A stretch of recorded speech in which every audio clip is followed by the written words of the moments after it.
Assalamualaikum warahmatullahi wabarakatuh. Hai semuanya, perkenalkan kami dari kelompok 11 yang beranggotakan Purin Dewi Anggraini, Nurul Indah Septianisa, Iis Ariska, dan Silva Aziza. Pada video kali ini, kami akan menjelaskan mengenai cara penyelesaian persamaan non-linear dengan menggunakan metode tabel melalui Visual Basic Microsoft Excel 2010. Baiklah, untuk langkah pertama yaitu kita membuka Microsoft Excel 2010 terlebih dahulu.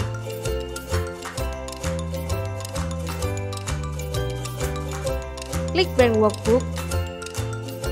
Untuk mengaktifkan Visual Basic Microsoft Excel, kita mengklik File, kemudian More, Option, klik Customize Ribbon, kemudian klik Developer, klik OK. Nah, pada bagian menu atas ini akan muncul menu Developer, yang artinya Visual Basic Microsoft Excel ini sudah aktif. Untuk menyelesaikan persamaan non-linear dapat menggunakan beberapa metode, salah satunya metode tabel. Nah, pada kelompok 11 ini kami sudah memberikan salah satu contoh soal mengenai persamaan non-linear yang harus diselesaikan dengan menggunakan metode tabel, yaitu soalnya selesaikanlah persamaan fx di mana fx itu sama dengan x pangkat x min 10 dengan range 2,3. Untuk menyelesaikan persamaan non-linear dengan menggunakan metode tabel bisa menggunakan algoritma seperti berikut ini. Nah, untuk menyelesaikan persamaan ini melalui Visual Basic Microsoft Excel, kita klik Developer, kemudian klik Visual Basic,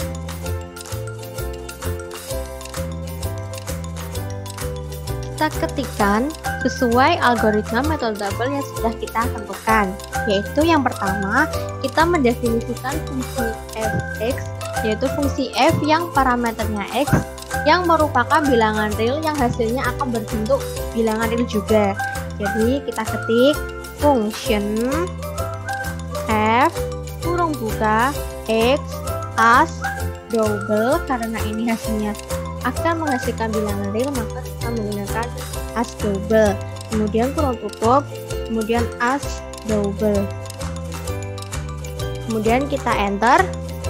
Setelah itu kita menuliskan fungsi pada soal, yaitu f sama dengan x pangkat x min 10,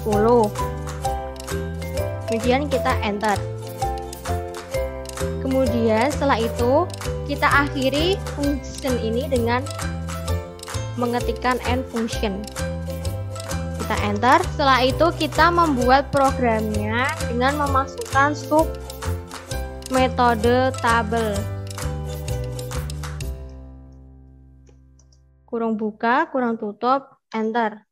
Untuk mendefinisikan interval variabel-variabelnya dapat kita ketik, yaitu dim a kurang buka 0 to 1000. Kenapa 0? Karena dimulai dari iterasi ke 0. Kemudian kita klik as double.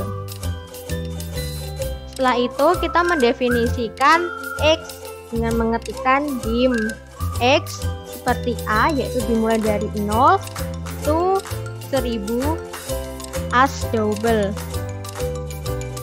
Setelah itu kita mendefinisikan y, yaitu dengan cara ketik dim y kurung buka 0 to 1000 as double. Untuk mendefinisikan h, kita ketikkan dim h as double, kemudian kita enter. Untuk mendefinisikan keterangan kita menggunakan boolean. Kita ketikkan dim set as boolean, yang artinya nanti hasil keterangan ini berupa true or false. Setelah itu sesuai algoritma metode tabel bagian 2, yaitu menentukan range untuk x yang berupa batas bawah x bawah dan batas atas x atas. Di sini kita sudah mendefinisikan bahwa batas bawah itu A1, maka kita ketikkan A1 sama dengan kurung siku yang di dalamnya adalah kolom untuk nilai dari batas bawah itu sendiri yang terletak pada kolom I baris ke-7, kemudian kurung siku tutup. Enter. Nah, untuk batas atas atau A2, kita ketikkan A2 sama dengan kurung siku buka yang terletak pada kolom I baris ke-8. Berarti kita ketikkan I8 kurung siku tutup. Nah, algoritma kedua sudah kita ketikkan pada pemrograman Visual Basic ini. Kemudian untuk algoritma ketiga, menentukan jumlah pembagian MN yang dapat kita tentukan sendiri secara mandiri. Nah, di sini kelompok 11 mengambil 10. Maka kita ketikkan di sini MN sama dengan angka 10 ini terletak pada kolom I baris ke-9. Jadi kurung siku buka I9 kurung siku tutup. Nah, untuk pada algoritma keempat yaitu menghitung step pembagi H, di mana rumus H itu sama dengan batas atas dikurangi batas bawah dibagi MN. Sedangkan nilai H ini terletak pada kolom I baris ke-10. Maka kita ketikkan yaitu H sama dengan kurung siku buka I10 kurung siku tutup. Enter. Setelah itu kita menuliskan H sama dengan, karena kita mendefinisikan batas atas itu dengan A2, maka kita ketikkan kurung buka A2 dikurangi A1 kurung tutup dibagi MN. Kemudian kita enter. Untuk algoritma kelima yaitu untuk N sama dengan 0 sampai dengan MN, untuk menghitung XN sama dengan batas bawah ditambah N kali H. Pada pemrograman kita ketik terlebih dahulu yaitu for N sama dengan 0 to MN. Enter. Rumus XN yaitu XN sama dengan batas bawah atau A1 ditambah kurung buka N kali H kurung tutup. Enter.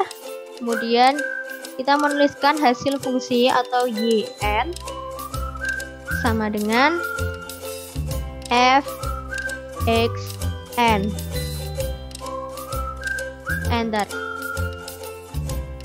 Nah, pada algoritma 6 ini dapat kita simpulkan bahwa setiap nilai Fxn yang kurang dari 0 maka akan menghasilkan nilai true atau stop.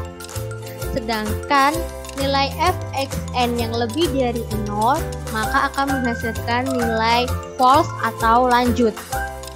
Untuk menuliskan pada pemrograman Visual Basic, kita dapat ketikkan yaitu dengan cara if kurung buka Fxn kurung tutup kurang dari 0 dan keterangannya adalah true. Apabila tidak, else if kurung buka Fxn kurung tutup lebih dari 0 dan keterangan sama dengan false. Untuk mengakhiri pemrograman if, kita ketikkan and if. Untuk menampilkan hasil codingan yang sudah kita buat pada pemrograman ini agar bisa muncul pada Microsoft Excel 2010 dan sesuai dengan tata letak yang kita inginkan, maka kita harus menentukan selnya terlebih dahulu. Kita mulai dari N, yaitu dengan mengetikkan cells kurung buka 14 plus N, koma. Kenapa 14? Karena nilai N dimulai dari baris ke-14. Kenapa plus N? Karena ada hasil iterasi selanjutnya yang harus muncul. Kemudian koma kolom G, di mana kolom G ini sama dengan kolom ke-7. Kurung tutup sama dengan N.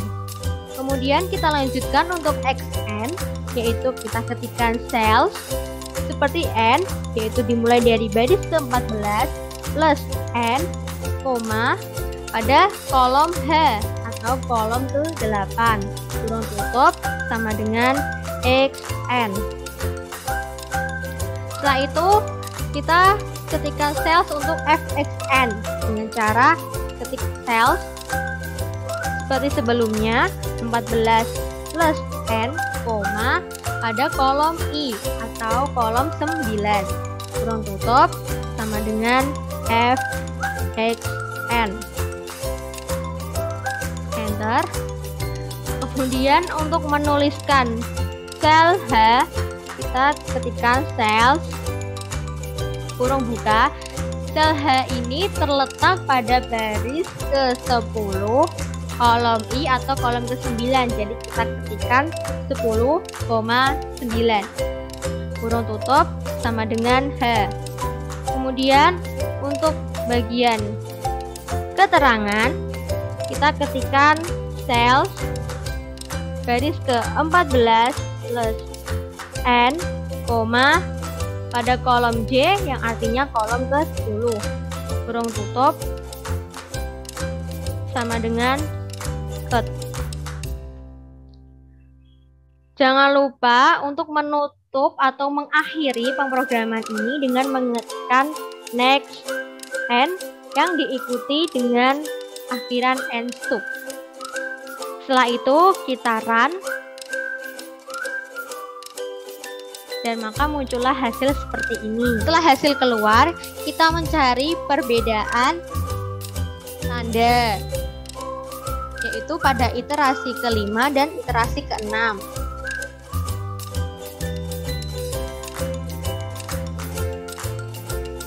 Kita blok.